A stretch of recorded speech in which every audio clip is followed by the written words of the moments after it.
c'est le coordonnateur. C'est celui qui évalue.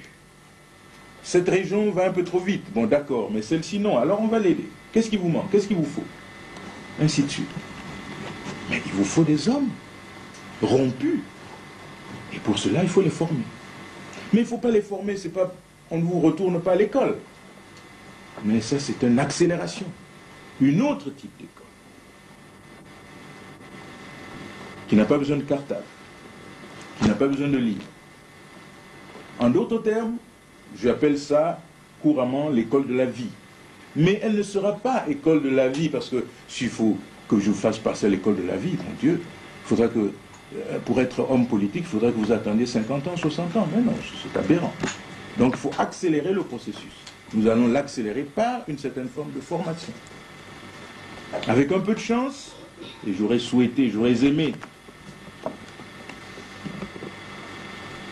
n'était votre impatience à attendre que mes négociations aboutissent et que je vienne vous annoncer pour dire, écoutez mes chers amis, je suis en retard, je suis d'accord, mais voilà, vous allez tous passer à l'école.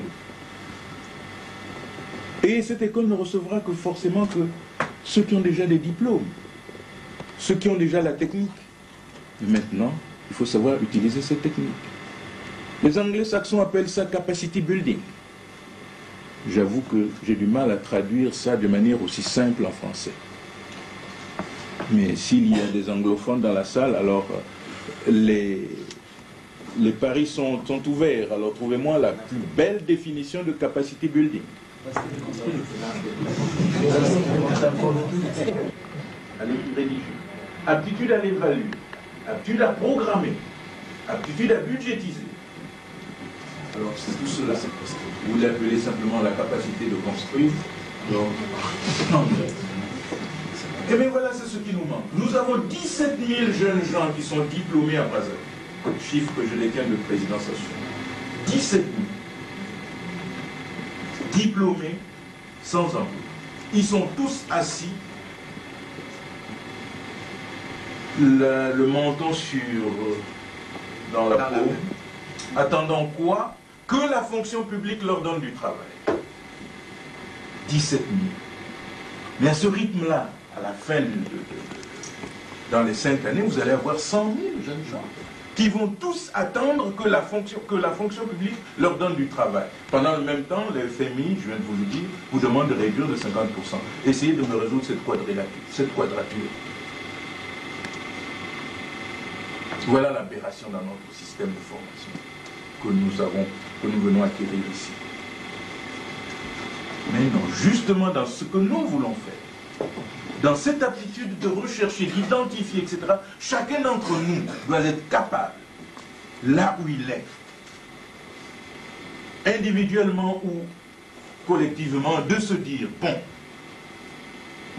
j'identifie tel problème, voici telle solution. Je m'organise pour résoudre cette solution. Et je demande à mes frères, à mes amis, aux parents, au gouvernement, aux ONG, aux coopératives, aidez-moi. Voici mon projet, il est identifié, il est évalué, le voilà.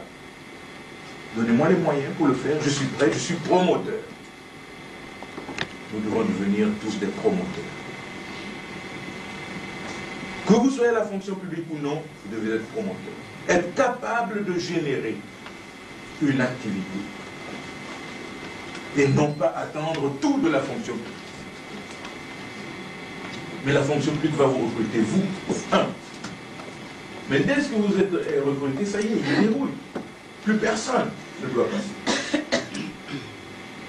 Une PME, une PMI, petite moyenne entreprise, petite moyenne...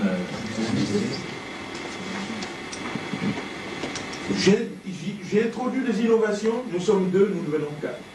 J'ajoute une autre innovation, je crée une autre structure. De 4, nous sommes 12. De 12, nous sommes 20. Nous créons de l'activité, nous développons notre pays et nous avançons. Ce n'est pas simplement une vue de l'esprit. Ce monsieur qui vous dit l'Afrique en kimono, lisez-le si vous souhaitez, mais lisez-le en scientifique.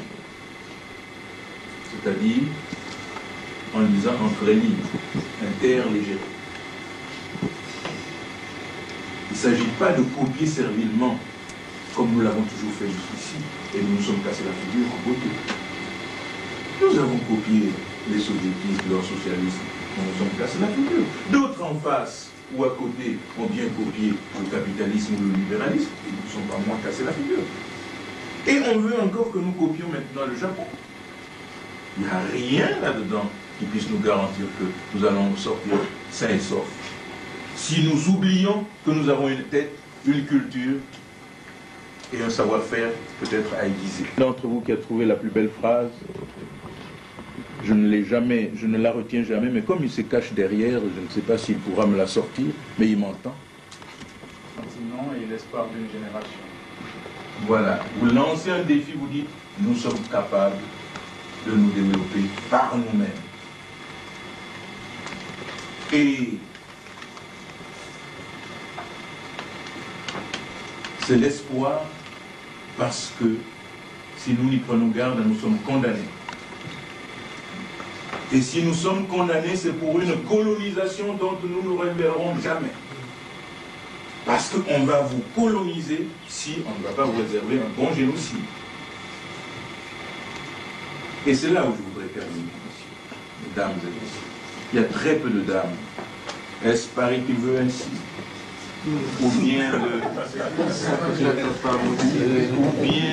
les dames et une représentation qui soit à la hauteur de leur propre ratio. Car n'oubliez pas qu'elles sont 51%. Et que l'homme n'est que... Les hommes n'en sont qu'à 50%, mais ils trustent tout, vous voyez. Question, bien entendu, mais je voudrais vous donner, pour bien me faire comprendre sur cette question de génocide qui nous pend au nez, au mieux, mais au pire, parce que je préfère mourir que de subir une colonisation.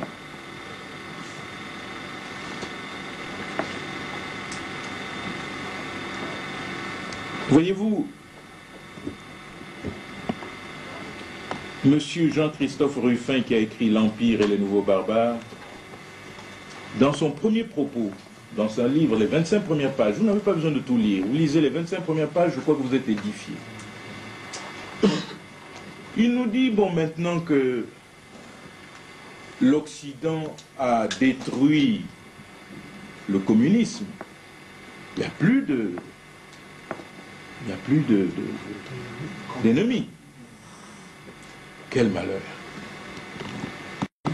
Quel malheur. Il y a nécessité d'avoir un ennemi, alors on va le créer. Mais on n'a pas besoin de le créer, il est déjà là. Les barbares, les voilà. C'est vous qui venez envahir chez eux. Vous venez perturber leur civilisation, droit de sang. Écoutez, mais oui, mais c'est comme ça que ce problème se pose. Alors, comment faire? Il faut s'organiser pour faire la guerre. Hier, c'était péril jaune.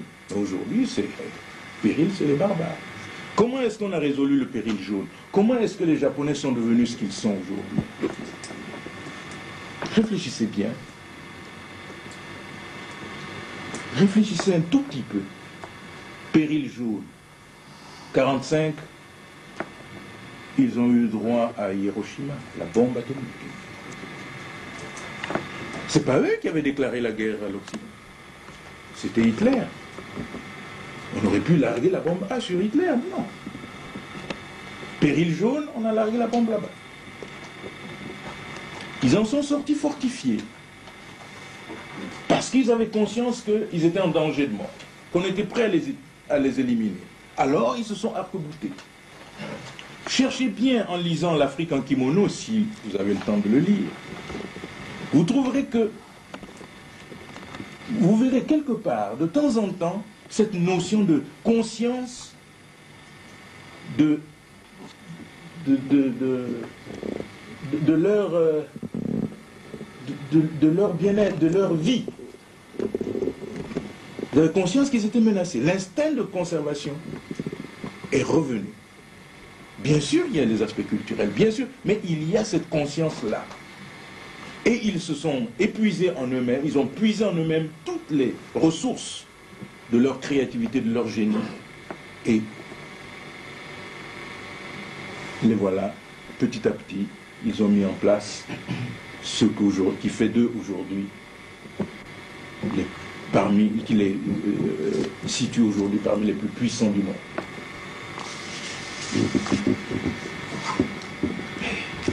Il y a eu la bombe atomique. Quel est le type de bombe qu'on nous réserve? À nous.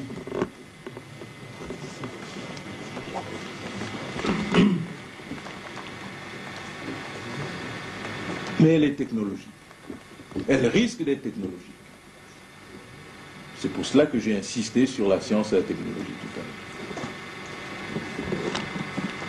Et il y a tout lieu de penser qu'elle sera technologique. Un de mes directeurs à l'UNESCO, patron à l'UNESCO, Matambo pour ne pas le nommer, me disait que, il y a 3 semaines, nous nous sommes trouvés au Maroc avec lui, il me disait que j'ai toutes les raisons de penser que le sida nous a été fabriqué par une petite manipulation génétique. Bon, bien sûr, en tant que généticien, je mets tout ça un peu au machin, mais enfin, il y a des moments où on se demande. Mais je n'ai pas besoin de faire de cette gymnastique. Il me suffit de prendre 1 ou 2 cas et de vous les livrer. Gardez-le pour vous, cherchez, pour ceux qui sont dans le domaine médical, ok, essayez de voir ce qu'il en est. Vous avez une molécule qui s'appelle la RU486, qui est une molécule anticonceptionnelle. Comme disent les anglo-saxons, like vaccine. Donc, votre épouse peut le faire comme un vaccin. Pendant 9 mois, hein, docteur. Pendant 9 mois, votre femme est comme si elle était en grossesse. Elle n'est pas en grossesse, mais tout se passe comme si elle était en grossesse. Donc, tout est bloqué. Bravo la science. N'est-ce pas? Mais docteur, quel est l'âge de la ménarche chez les Africains?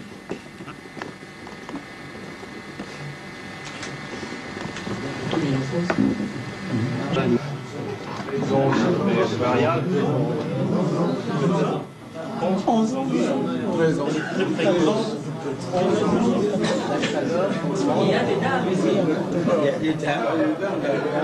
S'il vous plaît, non, c'est autour de 11-12 ans. Imaginez maintenant, docteur, que vous vouliez éviter à ces jeunes personnes, 11-12 ans, les affres de maternité précoce. Et vous leur donnez cette molécule. Êtes-vous sûr du résultat? Ne pensez-vous pas que ça va entraîner des désordres absolument insoupçonnés, car tout va être bloqué, alors qu'à cet âge-là, tout le système, tout le tractus se met en place. Et tout ceci va être stoppé. Et à 18 ans, cette femme se retrouvera sans sein, ou pratiquement peut-être même sans ovaire ou sans utérus, et on dira que c'est l'oncle qui a jeté un mauvais sort. Vous avez organisé là un génocide, mais absolument crime parfait. Voilà un tas. Et la RU486, ils sont en train de se battre avec les Américains pour leur donner. Les Américains refusent, vous le savez. Je vais vous donner un autre exemple idiot. Le manioc. Toujours le manioc. Ah, mais parce que j'étais nouveau au manioc. Tout ce qui touche le manioc, je ne peux pas rester insensible. Aujourd'hui, on a trouvé un manioc, une variété de manioc par manipulation génétique qui résiste aux piqûres de criquet. Mange la feuille raide. Ceci parce que par manipulation génétique, on a mis un petit gène qui a sécrété une enzyme qui bloque la synthèse des protéines chez le criquet. Mais cette synthèse, en termes techniques, excusez-moi, est-elle spécifique au criquet? On me répond non. Or, le manioc, les feuilles du manioc, c'est pas le sakasaka, c'est pas le pondou. Et alors, que peut-il arriver? Une bonne petite manipulation génétique. On vous donne des clones de manioc qui sont productifs, mais il est beau, hein, ce manioc. Bien sûr, puisque personne ne peut le toucher, même pas le criquet. Voilà ce qui nous pend au nez. Alors, étonnez-vous que votre président ait pris un certain temps à ne pas rentrer au pays vite, parce que nous avons ces programmes-là à essayer de gérer au niveau du continent d'abord, et peut-être même au niveau de notre pays. Ce sont ces problèmes qui me retiennent, ils sont nombreux, ils sont variés, ils sont difficiles, mais je suis dans ce comité-là, je ne peux pas m'en défaire facilement. Mais je pense qu'il y va de notre devenir, de notre futur. Je m'excuse de tous ceux qui doivent prendre des trains, on me le signifie à plusieurs reprises, mais pour une première, devais-je rester trop terre à terre? Devais-je élever le débat? Devais-je simplement vous saluer, vous remercier, m'en aller? Voilà. Encore une fois, merci et mille excuses pour tout le retard que je vous ai infligé et bien entendu le discours un peu trop long également que je vous ai donné.